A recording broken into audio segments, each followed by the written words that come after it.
Hello， 大家好，我係小鴿子啊。今次要同大家去探索雲南嘅兩個寶藏地方邦市同埋大理。喺今集開始之前，希望大家訂閱我嘅頻道，撳下個啷啷同埋俾個 like 我，有你哋嘅支持，我先有動力繼續創作噶。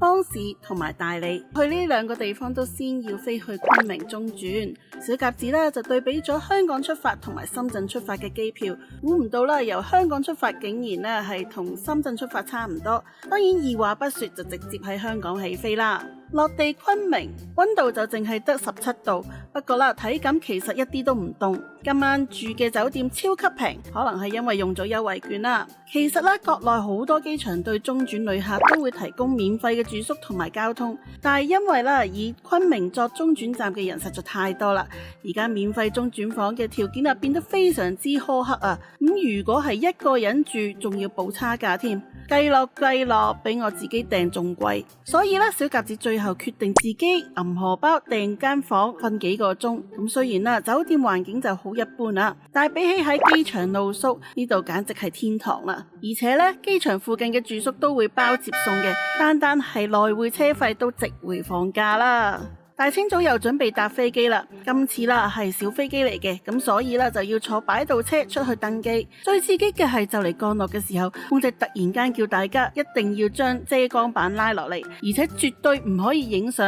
然後啦，飛機就喺空中一直咁樣盤旋，遲都唔降落。事前完全唔知道原因嘅小鴿子，當時心裏面真係超級緊張啊！直至到飛機安全着落，先放下心頭大石啊！原來呢，邦市嘅機場係軍民兩用嘅機場，為咗保密，降落嘅時候係唔允許乘客去睇機場結構同埋影相嘅。咁大家以後去玩嘅時候，記得遵守規矩啊！其實邦市呢個名好有意思嘅，佢嘅泰語裏面叫孟換，咁意思就係黎明之城。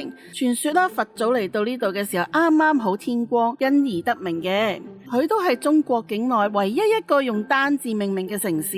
咁呢度緊鄰緬甸，充滿咗濃濃嘅異國風情。咁邦市市區非常之細嘅，由機場去到民宿都只係10幾分鐘嘅車程。不過睇嚟啦，雲南呢邊嘅民宿仲未完全普及港澳居民嘅自助系統啊，就唔可以好似上次喺汕尾咁樣直接喺網上面登記入住。呢次就需要民宿幫我辦理入住啦。咁喺邦市旅遊最方便嘅交通工具原本係街邊到處都有嘅共享電瓶車啊，但係小鴿子發現，如果用微信去實名登記嘅話系統目前只係支援持有中國身份證嘅人去租用嘅啫，而港澳回鄉證係用唔到嘅，咁所以唯有就放棄呢個 option 啦。不過唔緊要，另一個交通工具就係打的啦。咁由於邦市嘅市區好細，景點非常之集中，每次出行基本上淨係需要花10蚊人民幣嘅啫，最貴嗰段路都只不過係16蚊到。如果同朋友幾個人 AA 嘅話簡直係慳到喊啊！休息咗一陣之後晏晝就出發去丙午街啦。咁呢度離民宿步行只要5分鐘。街道兩邊有好多做遊客生意嘅鋪頭，例如係賣泰族服裝斗甲裝飾等等。但係同時亦都保留咗好多當地民生嘅小店。行喺呢條街上面竟然感覺有一種返咗老香港嘅感覺添。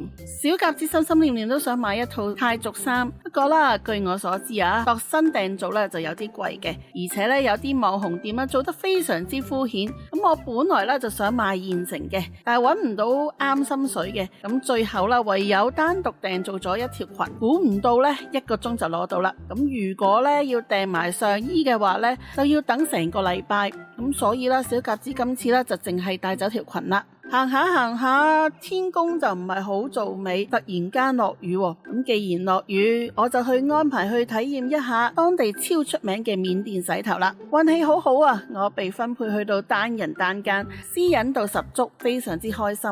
咁而幫我洗頭按摩嘅係一個緬甸小姐姐，佢嘅國語水平同我嘅普通話一樣，都係有限公司啊。咁雖然有時候雞同鴨講，咁但係後來加上肢體語言溝通完全係冇問題嘅，而按摩手法都非常之舒服，大推啊吓。咁第二朝朝頭早啦，咁啱就趕上咗丙午街嘅市集時間。一大朝早啦，成條街都係人啊，到處都係着得非常之靚泰族服裝嘅本地人啦，一齊夾埋去行街，非常之熱鬧嘅。咁呢度啦有非常多嘅地攤，賣嘅都係各種日常衣服、新鮮食材同埋生活用品。咁而全場最吸睛嘅，絕對係呢隻香噴噴嘅大燒豬啊！望落去簡直流晒口水啊！跟住落嚟啦，小鴿子仲順便啦去咗當地嘅惠民市場行咗個圈，裏面啦賣住琳琅滿目嘅特色雲南醬料同埋新鮮蔬菜，充滿咗當地嘅市井煙火氣，非常之有意思啊！本來晏晝就約咗去銀塔嗰度影相，但係個天一直都喺度落雨，咁唯有自己咧就出發去影啦。景區入口啦就有電瓶車飛嘅售賣處啦，咁原本咧小鴿子就打算自己一路行一路影嘅，咁後來發現咧如果要去銀塔就要行一段山路，咁當時又落住毛毛雨，咁為咗安全同埋體力着想，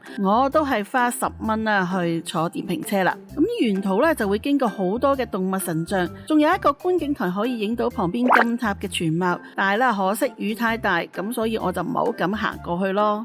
咁一落車，迎面而嚟嘅就係極具視覺震撼嘅孟換大銀塔啦。佢咧同金塔遙相呼應，咁代表住純潔同埋聖潔。銀塔底部啦就有好多對合十禱告嘅手部雕像，咁旁邊啊仲有好多唔同方位嘅神像。然後咧再行入啲嘅時候，就會穿過一個祈福拱門，掛滿咗大家買嘅許願絲帶。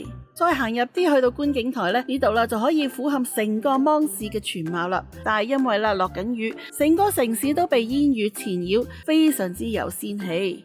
而銀塔旁邊啦，本來有一個非常之靚嘅天空之鏡打卡點，但係可惜嘅係去到嘅時候啱啱撞正大暴雨，小鴿子就只可以冒住雨非常之狼狽影相。呢個時候啦，就有一個管理員叔叔非常之好人，佢見到我一個女仔淋住雨呢，所以主動就過嚟幫我攞相機就影相，仲要非常之有耐性咧，教我去擺姿勢。即係唔可以唔講呢，芒市嘅人呢，實在太熱情太好人啦。而喺銀塔旁邊遙相呼應嘅就係著名嘅孟換大金塔啦。相比起銀塔嘅聖潔，呢座金塔咧簡直係金碧輝煌，氣勢磅礴啊！不過咧，小鴿子就冇買飛入去睇，只係喺外面打下卡嘅啫。但係咧，最令小鴿子大開眼界嘅，竟然係呢度連廁所都係全金色嘅，真係低調奢華有內涵，連去個廁所都覺得自己貴氣逼人啊！夜晚啦就去咗泰族古鎮，呢度咧左邊係遊樂場，中間係食肆，右邊係市集。咁可能因為落雨啦，古鎮裏面嘅人就唔係好多，感覺就有啲冷清。不過行咗一圈市集，發覺呢度嘅衫，尤其係泰族服裝嘅價錢呢，竟然比丙午街仲要平。所以咧，想要買衫嘅朋友咧，記住先貨比三家啊！咁而第3日啦，因為之前嗰日淋咗雨啦，所以就覺得唔係好舒服，喺民宿休息到好晏先出門口。小鴿子啦就去到一個非常之出名嘅菩提街打卡。咁因為時間緊迫，我只可以喺最出名嘅網紅斑馬線嗰度影咗一陣嘅啫。兩邊高聳嘅椰子樹配合斑馬線鮮豔嘅色彩，隨手一影啊，都係可以出片嘅相啊！但係可惜嗰日咧就係陰天，如果係藍天白雲嘅話咧，效果一定係更加完美嘅。最後一站，小鴿子就嚟到當市廣場啦。咁呢度每晚都會有廣場舞嘅，但係咧就唔係一般嘅廣場舞，呢度咧係富有當地泰族民族特色嘅舞蹈。咁如果你想跳嘅話咧，隨時都可以加入佢哋嘅行列，氣氛非常之熱鬧嘅。咁之後咧，小鴿子仲誤打誤撞去咗另一個打卡點，呢個啦係一間超級市場外面嘅斑馬線，影出嚟啦，竟然有一種美國加州嘅復古街頭感啊！難怪現場啦有好多當地攝影師喺度等做生意啊！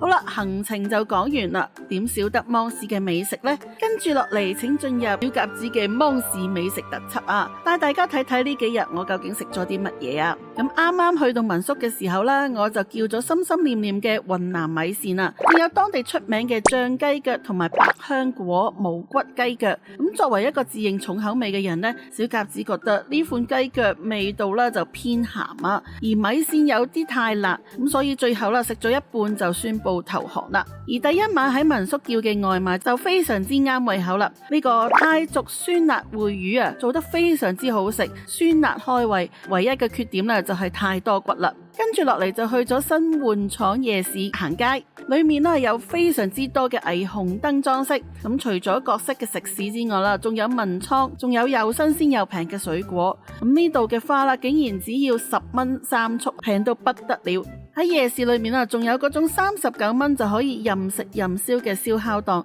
望落去就非常之吸引，但係可惜啦，個肚就裝唔落啦。而第二日朝頭早啦，行完市集之後啦，我就去咗一間非常之出名嘅早餐店。咁本來啦就想叫騰沖意絲嘅，咁但係可惜就買晒啦。咁最後啦就叫咗清湯泡意絲家務啊。咁家務咧係家肉嘅意思。咁最過癮嘅係啦，嗰度嘅配料係可以 DIY 自助添加嘅，但可能因為早餐時段就嚟完啦，有一啲配料啦就見晒底啦。我咧就加咗蒜蓉啊、胡椒啊、花椒油啊、香柳、芫茜，仲有雲南特有嘅木薑子，呢種味道咧我從來都冇食過，有一種獨特嘅檸檬同埋山胡椒嘅清香，真係非常非常非常之好食啊！另外啦，呢度嘅涼菜同埋飲品都係自助任攞嘅，性價比超高啊！而喺泰族古鎮嘅時候啦，小鴿子就盲揀咗一間緬甸嘅泰國菜，整體水準啦都係非常之高嘅。咁啊，介紹下食咩啦？